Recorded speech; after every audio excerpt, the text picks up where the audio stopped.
Thank you, Madam Speaker. I rise to make my contribution to the budgetary debate 2023, and my main area of focus would be education and Grenadines affairs. Madam Speaker, I listened quite intently to all members during the debate, but I focus on what the Minister of Finance and the Minister of Education were saying. The Minister of Finance in his budgetary presentation and the Minister of Education in response to the debate referred to the government's achievements in education in glowing terms. Undoubtedly, Madam Speaker, education is the vehicle that is necessary to bring about change in any country. Indeed, the investment in education must seek to develop a people with the right skills, attitude, and competencies to contribute towards their nation. As a matter of fact, Madam Speaker, there are some countries who we can say, lack the necessary natural resources, have leapt above those who are rich in natural resources because of the investment that they had placed on the development of the human resource. In fact, Madam Speaker, and I wish to quote the governor of the Eastern Caribbean Central Bank, Mr. Timothy Antwine, and this is what he said, I quote. He said that he's deeply concerned with our obsession on subjects rather than skills.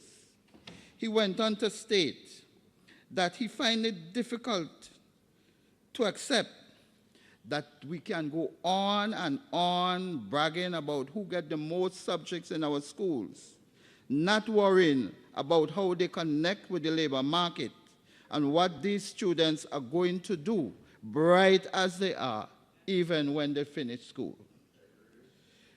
Madam Speaker, indeed, our education system must be able to create multiple pathways to success for the diversity of a varied student population. Indeed, we bring them in, but what happens as they enter secondary schools? Because they drop out and they repeat high rates. I was just looking at the figures. It's a pity I didn't get to print them before making my presentation.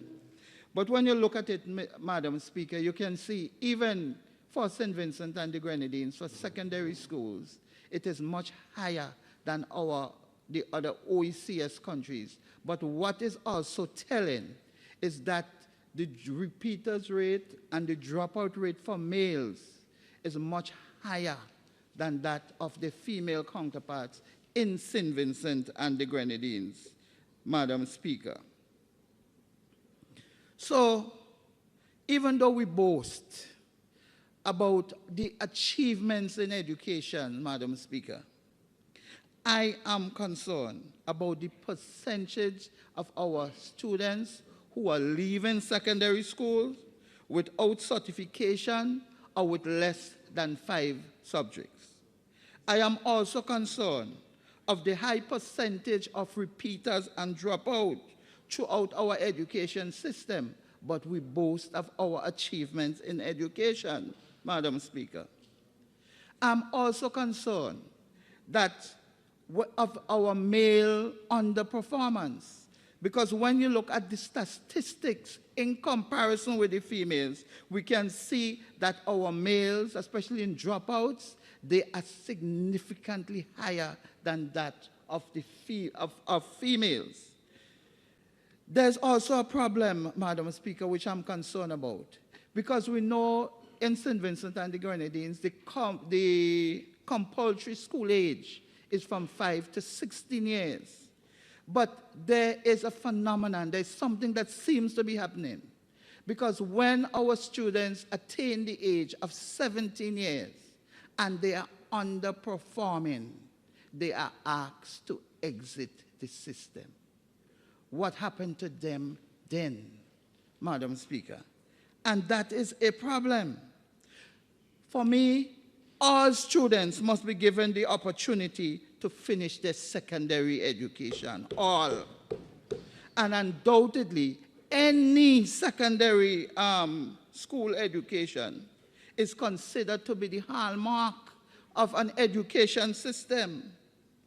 Accordingly, Madam Speaker, when we look at the World Bank report, it states that 46% of our young people are unemployed. And it further went on to state that this is more so among secondary school graduates. Now, you heard what the governor of the central bank has said in relation to our obsession and subjects, and we are not looking at how they relate, Madam Speaker, to skills.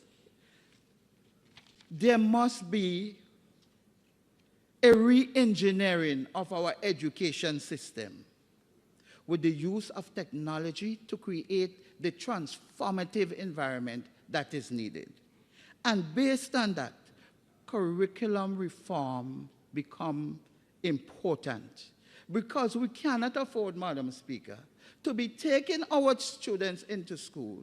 We haven't reformed the curriculum in order to make sure that we give them an education that is aligned with both the academics and the skills. It is very important.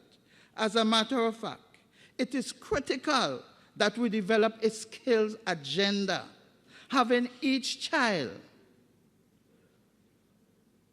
to learn a skill, whether it's art, music, sports, plumbing, technology. Our schools, our secondary schools, which is a hallmark of any education system, should provide our young people a varying ability, that opportunity.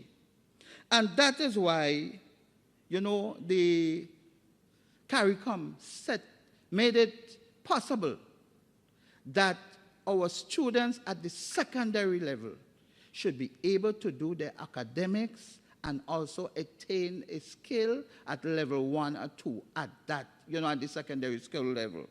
Because when we look at education, Madam Speaker, a child without an education is like a bird without wings. They can't fly. They can't go anywhere. And when a child drops out of school, Madam Speaker, and they haven't attained any academic achievement, nor any skills, Madam Speaker, they are at a disadvantage. And we ourselves should take the blame for what is happening within our education system. Yes, I applaud our bright sons and daughters who have done much, and we must applaud them for their success and what they were doing. We must applaud the teachers for their dedication. We must applaud their parents for the investment that they have paid to their students. But what about those who are left behind and those who have fallen through the cracks? While we boast of the high flyers, we must make sure that what happened in our schools take care of the needs of those who are underperforming. We must do that, and we have the opportunity to set up technical and vocational education, not only outside, because it is important for those who are already outside the system to gain a skill, but it is important that technical and vocational training plays a critical role in preparing our young people for work, and it must be done at school. It must be done while they are at school, because, you know, I heard this adage. It says, give a man a fish and you feed him for the day. Teach him to fish and you feed him for a lifetime. And it's time we look at what is really happening. Deep introspection at what is happening with our students at secondary schools, to make sure that when we pull in everybody, because you have universal access, that all the students should be graduating together. Not you have, for a class, you may have 21, and at the end of the 5 years, 3 or 4 or 5. Is that suiting our purpose as a nation? is that suiting our purpose as a developing nation, trying to get our young people to see that they are important to the development of this nation. And we must make sure that each and every one of them reach their full potential. That is what is important, Madam Speaker. I've heard the leader of the opposition spoke about Otley Hall, and here we had a wonderful project where it can create jobs, and also you have on-the-job training of all kinds within that field in order to take care of our young people's needs. When I look at the island of Canouan, you have the developers at the north with the resort. You have the marina down at the south. And I have always said, Canouan is a prime example where secondary education can be geared towards having our children not only learn academics, cater to the CSEC subjects, but also to the CVQs, which is mandated by CARICOM. I know some years ago, and it can be done. Better can be done, and we must do better. I know some years ago, the Mairo Sporting and Regatta Committee set about to ensure that the students at that time who were at the Union Island Secondary School learned the skill of scuba diving. And 10 of them were certified by the Grenadines Dive, because the program was conducted by Mr. Adams, who owns and conducts Grenadines Dive. And also, he is connected to a reputable diving school in Miami. And they were certified at level 1 diving, students of the Union Island Secondary School, both boys and girls. We are looking at our development and trying to make sure that even in the Grenadines, then they are geared towards tourism development. I read in the budget, and I will get to that later, where the Minister of Finance was talking about bringing in the hyperbaric chambers, and he was talking about people who come in to dive within our waters, and they must be accompanied by divers from our country. And here we have a great opportunity in order to give our locals the skills so that they can also contribute to they have the job and contribute to the development of St. Vincent and the Grenadines, Madam Speaker. It is very important that we do that. Since the establishment of where CARICOM made it possible for the Caribbean countries, our young people, to gain skills, that was done in 2007. St. Vincent and the Grenadines only got approval to grant CXC on the 4th of March 2016. The approval was given for the whole region in 2007. St. Vincent and the Grenadines only got such approval in 2016. And here you can get certification in many skills. All you have to do, the Ministry of Education, along with CXC and an organizing body, get together and we decide what sort of skills we want our children to learn, but it must be geared towards our development.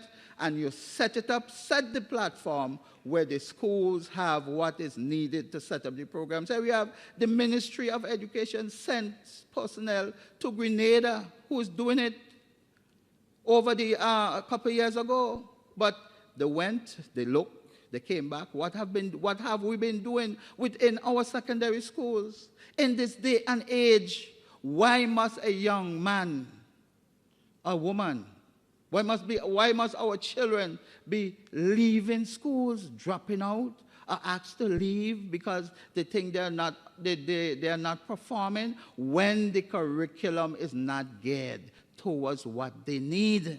And that is what is important in this country. So when we boast, let us boast about what we can do in order to make sure that all of our children get an opportunity. So when we use the phrase, no child will be left behind, that it has meaning. It has meaning. and that our young people feel that they too have a stake in St. Vincent and the Grenadines. I heard the minister in his debate spoke about the impact of COVID-19 on the education system. And also the Minister of Finance on page 49 spoke about, and I will read this, but that teachers and students rose heroically to the challenges of a hastily convened online schooling.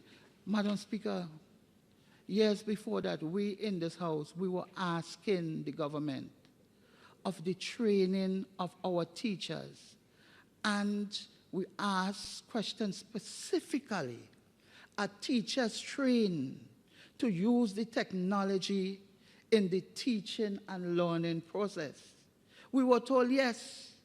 Lo and, to behold, that you then had the failure of the one laptop per child initiative, which was done over a 2 academic year period. But what happened then? The failure of that and the COVID make us realize the weaknesses within our education system.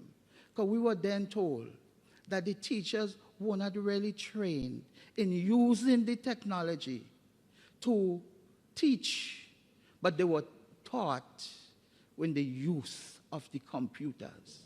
So the teachers themselves did not feel efficacious enough to go into a classroom and use the technology to teach our young people. So you had many of our students were in a state of what the literature call digital poverty. Some did not have any device.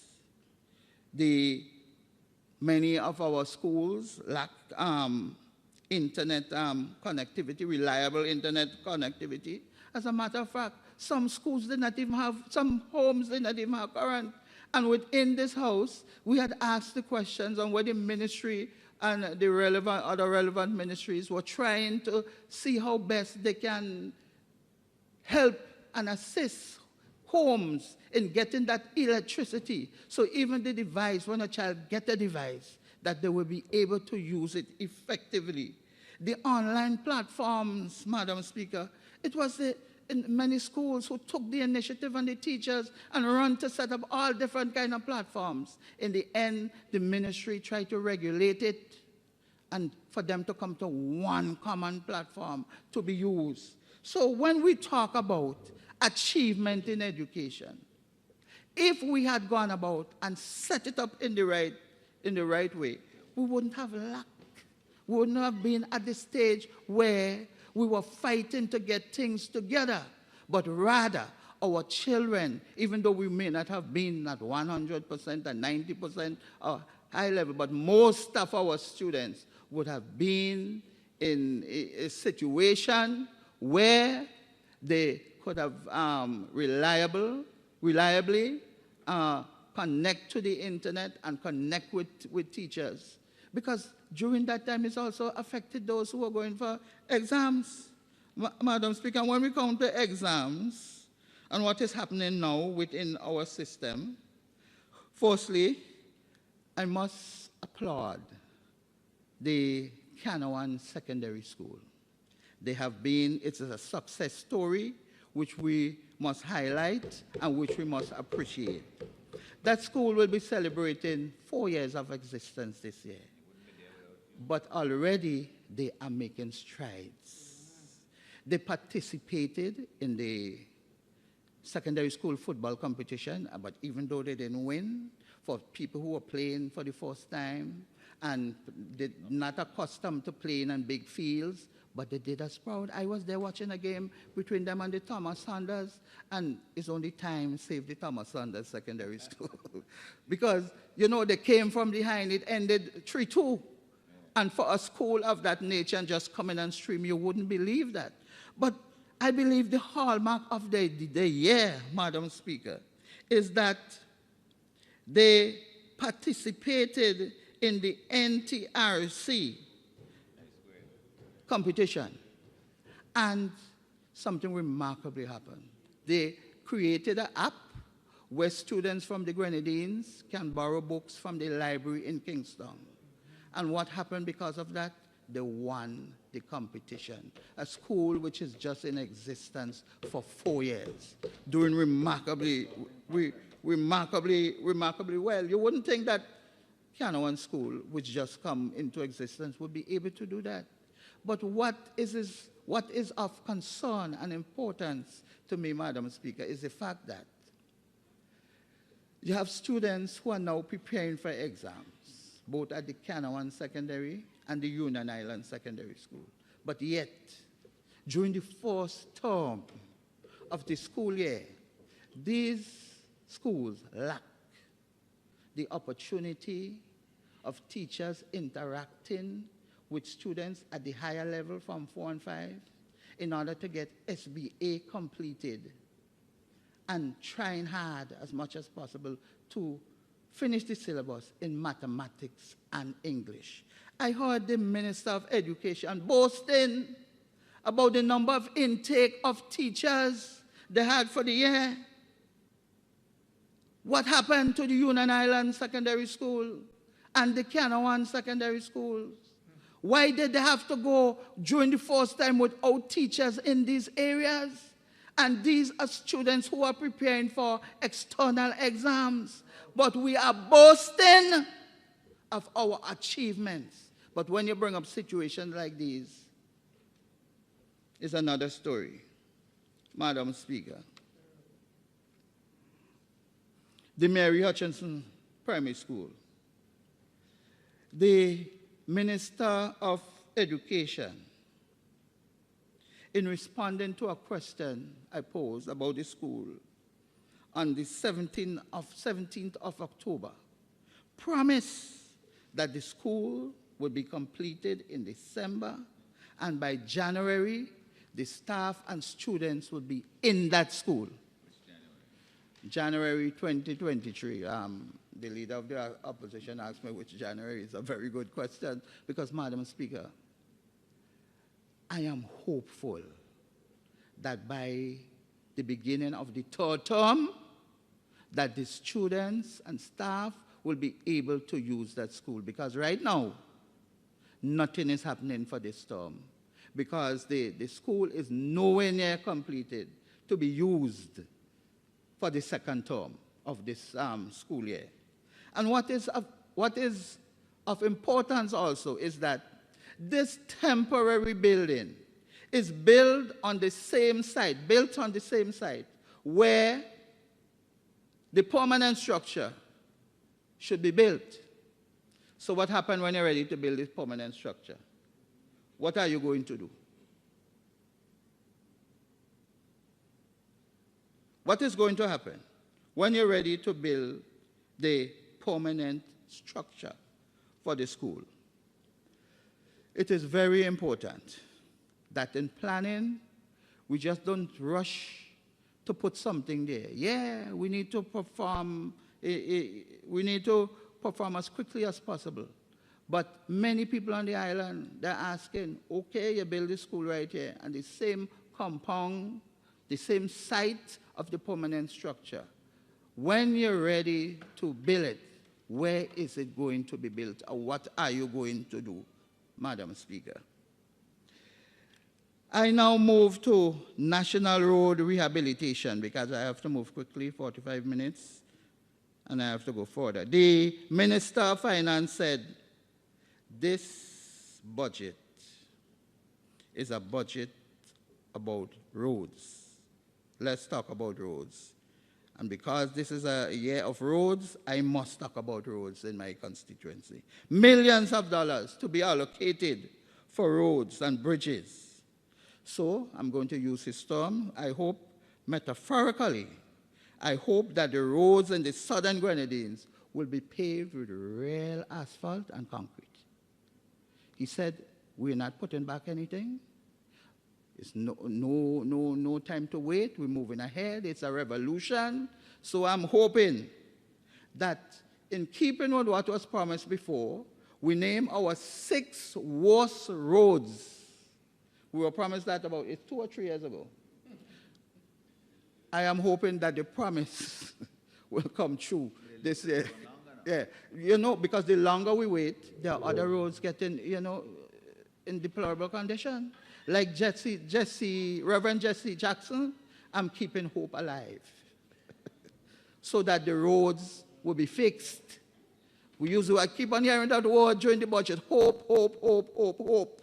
So we are left there to hope.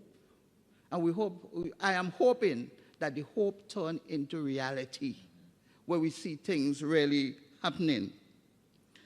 Madam Speaker, I took the chance to mention again roads in my constituency, because it's something that have been asked every day. Before, not only the constituency, but in the Grenadines, the realignment of the Bluff Road. Madam Speaker, when I go to Beckway, some people call it Pacha Farm, but I use the local term when I'm going down south side. And I'm driving with the leader of the opposition. I normally say, you are approaching Bluff Point.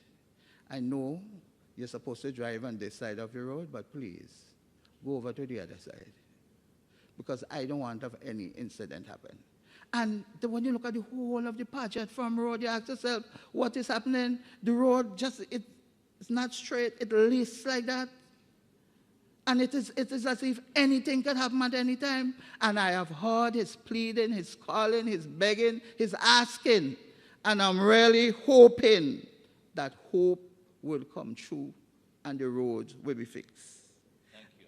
I go down to Canawan, and I'm calling again, the Barbarous Village Road. Delphinus Alec, the road from Delphinus Alec to Mrs. Dolly Snag. I met Delphinus 2 weeks ago. He said, Mr. Olivierre, I don't have a road again because it has all been eroded. Okay, there's no, the road was, so when you come to do that road, you have to do regrading and everything. The road was cut years ago and nothing was ever done to pave it. That is his problem. The main road from Grand Bay to the junction of Cecilia's residence. And to tell you the truth, this road from Grand Bay to Cecilia's residence is in the main town area. The administrative building, the bank, the market, and everything is there. And it needs fixing. This is the main road. Then you have there's a road that comes from the Tambran to Southbridge. It wasn't on the list before, but I have to put it on now because the road seems to be splitting. And all the heavy vehicular traffic on it on a daily basis, containers and all of that, big trucks. It's you know, so the longer we wait, you can add more roads to the list. My road was in uproar some time ago, where you had the road from Island Paradise to Gloria Nichols. It is in such deplorable condition, especially when it rains. The people of Myra saying they will do it for themselves. There's a big outcry. Sometime I came to this house and I spoke about the road from the clinic to the Catholic church, and I was told that Myra only have 4 vehicles and I make a noise for roads. And everybody had a big laugh. Myra only had 4 vehicles and I make a noise for road. You know what happened during the Christmas season? The main road, a container going up the hill, but people who own my road know what I'm talking about. And when it almost reached up, it broke down. So there was no alternative. So the 4 vehicles couldn't pass. The 4 vehicles couldn't pass to go down to Salt Whistle Bay. You understand? They had to take a boat, go to Union, bring over bring over Baku to move the container out of the road. Madam Speaker, only 3 minutes? Oh? No. No, it's not 4 vehicles, Madam Speaker. But I was told it's 4 vehicles, so I'm using the 4 vehicles. But you know what happened? That road is in front of the clinic, the new clinic that was built. But If it's at the clinic, nice. But look at the road. But look at the road in front of the clinic. You understand? Because if you have to look at the road before you go into the clinic, you might not even bother to go into the clinic. But if that road was fixed, then you would have had an alternative to get around. And you know, it wasn't me. I went to a meeting with the people of my road. They called me to a meeting, and that was the same road which they said should be fixed. In case of anything, then you can go that way. You get by that way. But you know, your 15 minutes. Oh gosh. So I will just name roads. Madam Speaker, still in my road, the road from Patrick Ford to Ann Ford, the road to the hard court, when you have cultural and sporting events, the ladies want to dress up nice too in their nice shoe and thing, but you can't go there during that time there, because if it rains, mud like hell, you get a higher shoe. You understand? Because we need to fix our roads. Then you go to Union Island, the Morris Road. Yes. The Morris Road, the road in Ashton from Crossroad to the Anglican Church is a disaster waiting to happen, because part of the road is breaking away. And when you're traveling, when you're driving, if you're not careful, you get yourself in trouble. The road, this is very important. The road from the water catchment, which is close to the hospital, to the Black Squad compound in times of emergency. That type of road to go down to the Black Squad compound must be fixed, because in times of emergency and they have to get out quickly to attend to what is happening, we must make sure that our service people have proper road. I move on to health. We were told that in healthcare, the people of the Grenadines always seem to be at a disadvantage. You know? We have the Medivac was bought, we brought a Medivac to say in times of emergency we would use that. But what is happening now, when in times of emergency, the Coast Guard comes. So we're not seeing the Medivac anymore. And some people have complained that traveling on the Coast Guard is so uncomfortable. But I must applaud the Coast Guard men, personnel, who come to Union Island, even in the darkest night, midnight and all. They will be there to render service to our people, and that is very good. You know, some years ago, the NDP had proposed building a modern hospital with a helicopter to take care of the needs of the people, and they laugh. But it's not a laughing matter for the people of the Grenadines. I have known of people who traveling on whether the Coast Guard, Medivac, or whatever it is coming up, and died before they reach Kingston. And it's a serious matter. It's a very, very serious matter in times of emergency. That you know, party. Because one of the things I was told by a nurse, sometimes they reach on the boat, you're sick. And because of the rough seas, you start to vomit right away. A sick person vomiting, sometimes they can't make it as far as they could. Yeah, the health in the plan now. Well, some of the roads on the mainland or on the islands are worse than Pate. I hope you know that. The laboratory service. I have heard of decentralized laboratory service. Madam Speaker, if you live in the Grenadines, Cano and Myro Union, the doctor recommends that you have to pull blood.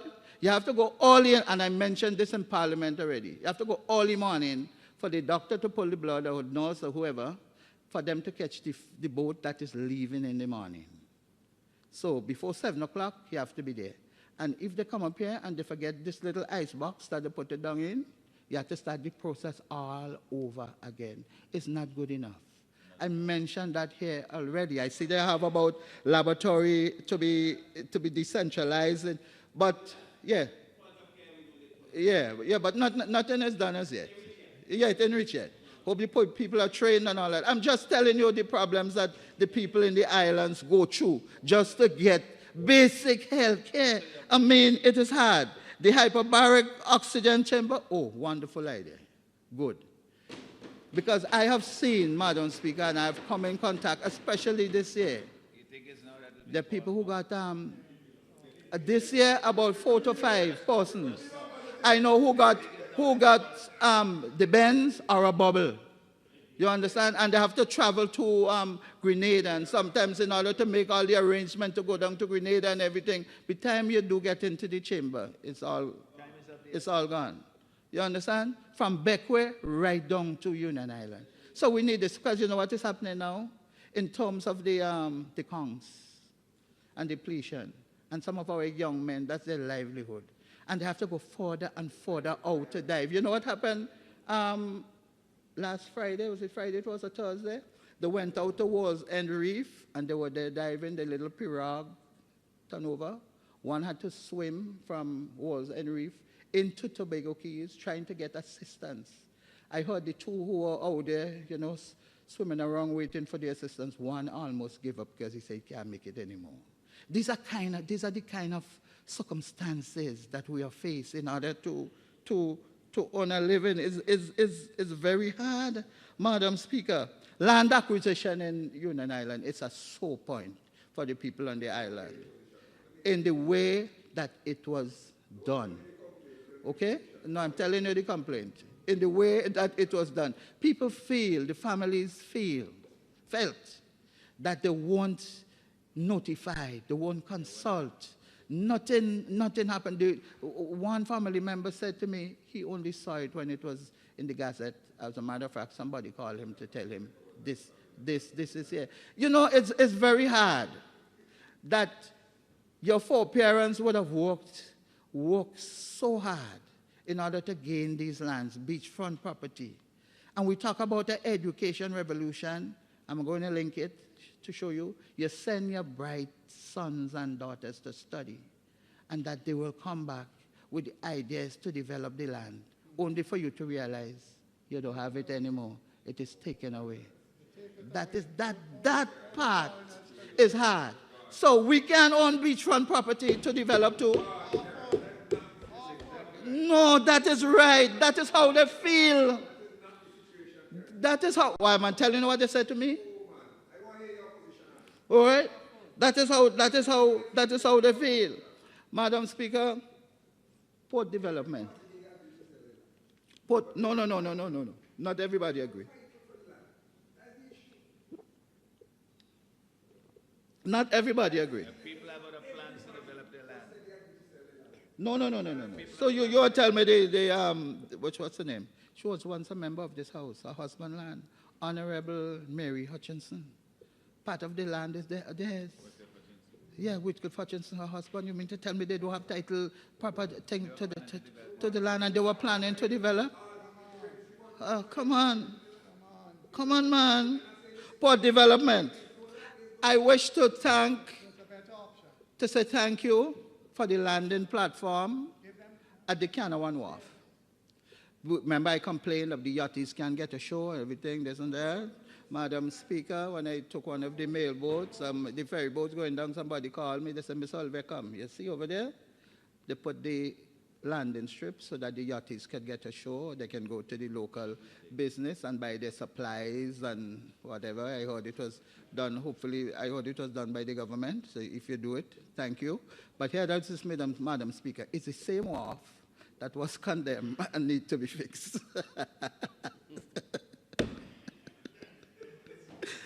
Oh, my Lord.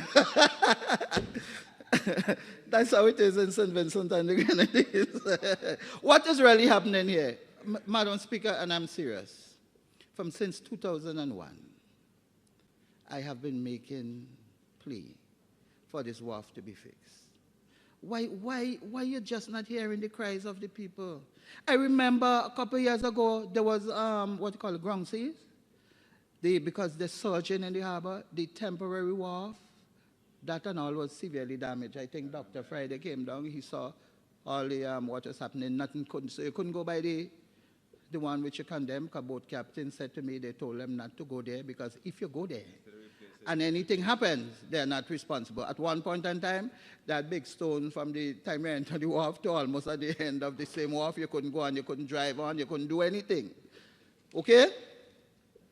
You know what had to be done? The people had to go back to the old time days, Madam Speaker. When you go down with the ferry boat, you must try it. Ask a small boat to come and pick you up with the roll thing, a little engine, and you have to climb down from the boat down into that in order to get ashore. When you get ashore, well, you might get a ride. Somebody might give you a lift to the shore. Apart from that, jump in the water. That's how you do it. We can't go back to the old time days. Why are we going back? We should be coming forward. We can't afford to be doing this all the time. And every time you come here and you talk and you talk and you talk, some people feel it's a joke you're making. We need port development in the Grenadines. Once I was standing up at Humalza Square, if anybody knows Humalza Square, and I'm looking out to Palm Island, but I was really looking for the ferry boat coming along the area. And some tourists came and they stand next to me and they said, wow, such a beautiful sight. There's need for port development. If one boat is there, the other one can come in. You have to wait until it offloads. And it's the same thing for all the islands, Canouan, Myro, Union Island. We're way past time. But then when you listen, I heard what the place name again? Barley, is Barley LAU? Beautiful idea of cleaning up the beach and putting up all of that. And you think when the people in the Grenadines say all of that, they won't be jealous? You think you know what they're going to say? Well, they're fixing up there. What happened to we? Come on. We need to take care of our people. We need to look at St. Vincent and the Grenadines as one. And when I spoke about this the last time, the Minister of Finance said he would take me up with it, but I want to give an example. The Canouan Secondary School came up to play football. They were playing at, what do you call it, grammar school playing field or? Richmond Hill. The game finished. It rained the day. I think the Minister of Education had passed before, met us there.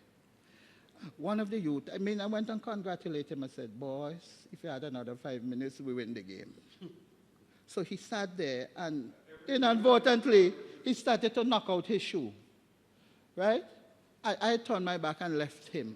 But I don't know who it was. Maybe it was the person who in charge of the ground.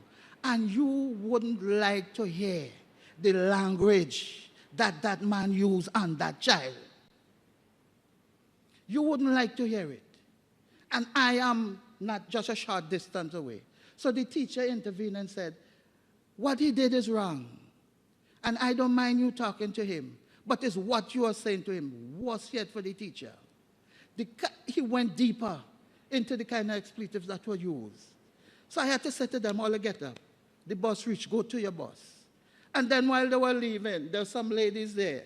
All you think all you could come up here and do this and do that, all you pelt all yourself. And this is the kind of treatment sometimes you get when you come up here and we're talking about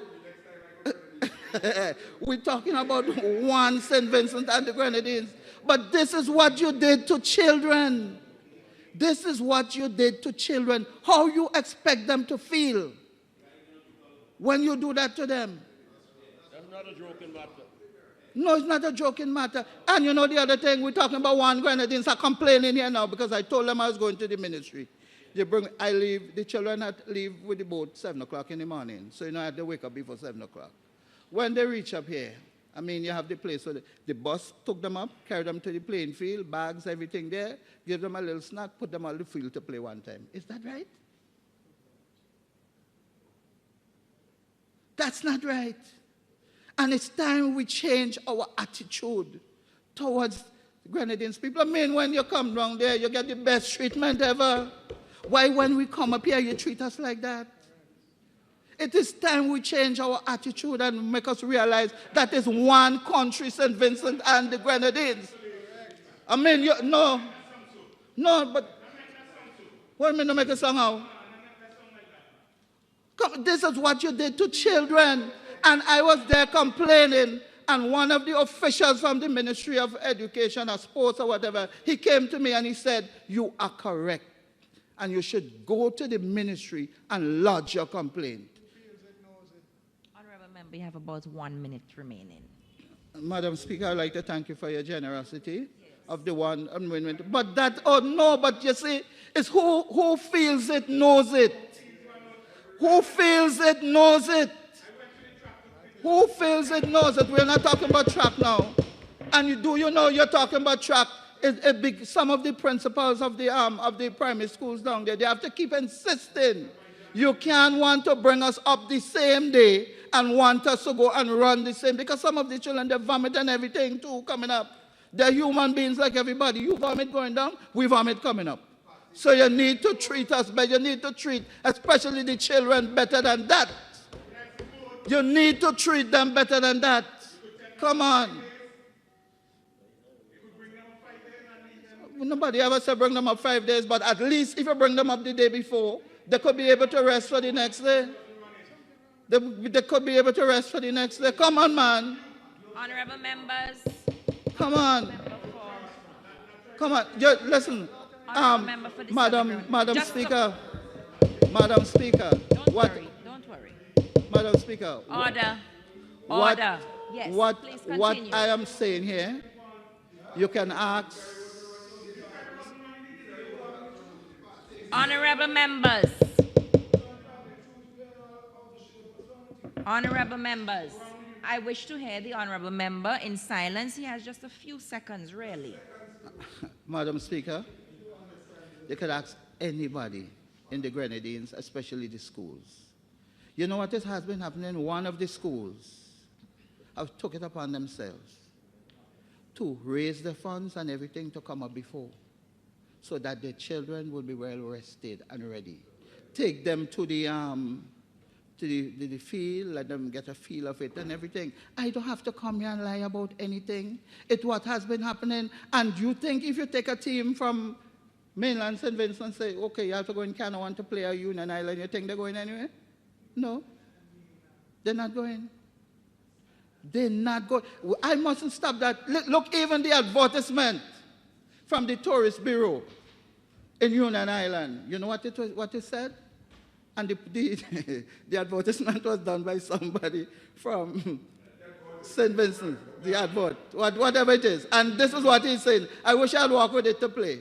He is inviting the people from the mainland to come to Union Island. It's not me who said it. Okay? Some people say they don't like to hear that word, the mainland. But you're the mainland. You're the bigger ones. Right. So that is the truth. Yes. But all in all I'm saying, I'm keeping hope alive. And I'm hoping that maybe some of these jobs will be done and it doesn't take NDP in 2025 to do the job. Thank you. For the debate.